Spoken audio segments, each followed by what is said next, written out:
Some Michigan schools receive thousands of dollars more per student than others. It's all a result of a law passed in the mid-1990s. But now the Michigan House of Representatives is working to fix that with equal funding across the state for the first time ever. This in and of itself isn't going to solve the problems. When we've been chronically underfunding education for 2 decades, 1 year isn't going to fix it. But it's a step in the right direction. The gap in education funding is a result of a deal struck back in 1994 after lawmakers voted to eliminate property taxes as the main source of money for K-12 schools. Then Governor John Engler proposed a new funding approach called Proposal A. The sales tax would go up. Schools would get most of their money from state taxes and the funding between districts would be more equal. But wealthier school districts still got more money from the state. The problem is that taxes that fed Proposal A, the ink was barely dry and they started cutting them. So it undercut the tax base that schools were paid for. That created a situation where over the last 2 decades, Michigan's dead last in the country for education funding growth. The gaps in education funding mean that some schools receive thousands more per student from the state than others.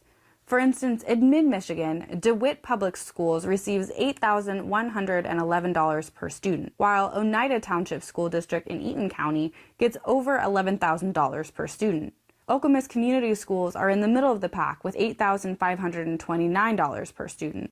It's always been a huge, curiosity to me why it is okay or why it's acceptable for a student in one district to be funded at, in some years, $1,000 or more less.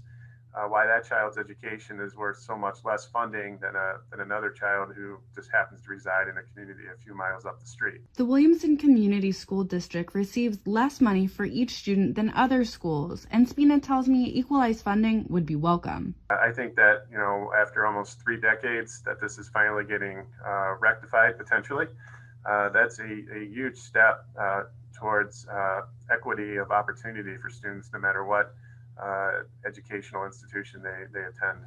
The budget approved by the House is still a few steps away from becoming law. It still needs to be adopted by the Senate and then signed by the governor. Without these actions in place, Spina explained it's hard to predict just what the additional funding would be used for. And we'll eagerly jump into figuring out what ways to put those funds towards programs, teachers, anything that we can do to enhance the educational opportunities that we're providing to our students here in Williamston. So fingers crossed at this point.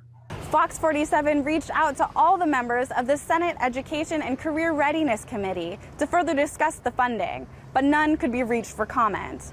At the Michigan State Capitol, I'm your neighborhood reporter, Elle Myers, Fox 47 News.